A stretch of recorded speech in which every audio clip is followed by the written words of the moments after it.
அன்பான நண்பர்களே, அழகான பெண்களே, எல்லோருக்கும் காலை வணக்கம். இன்றைக்கி காலையிலேயே புதன்கிழமை கிளம்பியாச்சுங்க. ஏன்னா கொஞ்சம் தள்ளுவண்டிக்கு அங்கே தார்பாயெல்லாம் கிழிஞ்சிருச்சா, எல்லாம் கொஞ்சம் புதுசாக வாங்கி மாட்டலான்ட்டு கிளம்புனோம். போகிற வழியில் ஆரியபவன் இருந்தது, சாப்பிட்லாம். அங்கே ஒரு மினி டிஃபன் நல்லாயிருக்கும், அது வாங்கி சாப்பிட்டு அப்படியே ரோஸ்ட் ஒன்று ஆர்டர் பண்ணி காஃபி குடிச்சிட்டு அங்கே சிவனை நல்லா கும்பிட்டு இன்றைக்கி எல்லா வேலையும் சீக்கிரம் நல்லபடியாக முடியணும்னு கிளம்பியாச்சுங்க. நேராக தார்பாய் வாங்க உக்கடம் போயிட்டோங்க. அங்கே போனால் எதை சூஸ் பண்ணுறதுன்னு தெரியல. ஏன்னா எதை வாங்கி மாட்டினாலும் 4 மாதத்துக்கு மேலே தாங்க மாட்டேங்குதுங்க. சரி, இப்போதைக்கு எதையாவது ஒன்று வாங்கி மாட்டுவோம். ஏன்னா இப்போ மழை காலமாக மழை வந்துகிட்டே இருக்குது, அதனால் வாங்கிக்கலாம். அப்புறம் குடம் ஒன்று பெருசாக, இது ரொம்ப நாளாக வாங்கணும்னு ஆசைப்பட்டுட்டு இருந்தோம்.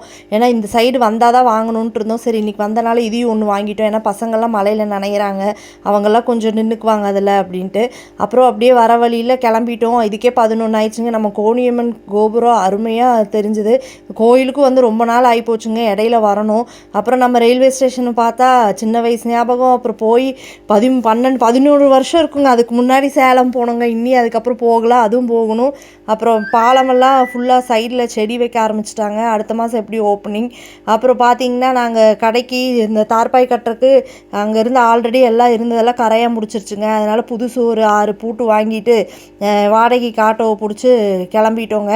அங்கே போய் பழசெல்லாம் இருந்ததெல்லாம் இது பண்ணிட்டோம். அப்புறம் பக்கத்தில் ஒரு அண்ணா இருந்தாங்க, அவரை தான் கொஞ்சம் வந்து குழியெல்லாம் தோண்டி தர சொன்னோம்.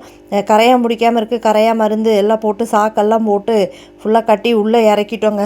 போட்டு ஸ்ட்ராங்காக பண்ணி கொடுத்துட்டாரு. சரி, இந்த டைம் கொஞ்சம் வித்தியாசமாக பண்ணலாம் அப்படின்னு சொல்லிட்டு 4 பக்கம் எல்லா கட்டையெல்லாம் வச்சுட்டு மேலையெல்லாம் மழை வந்தால் ரொம்ப தொங்க ஆரம்பிச்சிருதுங்க. என்ன சொல்கிறது, மண்டையிலேயே இடிக்கும், தண்ணி அப்படியே கொஞ்சம் கொஞ்சமாக வலிஞ்சு கீழே உழுகிறது, நம்ம மேலே உழுகிறது.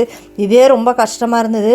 எப்படி தீபாவளி முடிஞ்சு பண்ணலான்ட்டு இருந்தேன். அதுக்குள்ளே பார்த்திங்கன்னா நேற்று வந்து நடந்த சம்பவத்தில் இன்றைக்கே செய்ய வேண்டியதாகி போச்சு.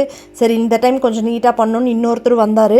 வந்து எப்படி தார்பாயை வந்து மேலே போட்டு விரிக்கணுங்கிறது சொல்லிவிட்டு இப்படி போடுங்க அப்படின்னு நல்லா நீட்டாக சொன்னார். அதே மாதிரி பண்ணிட்டாங்கங்க. உண்மையாலுமே ரொம்ப நல்லா இருந்தது அவர் சொன்னது.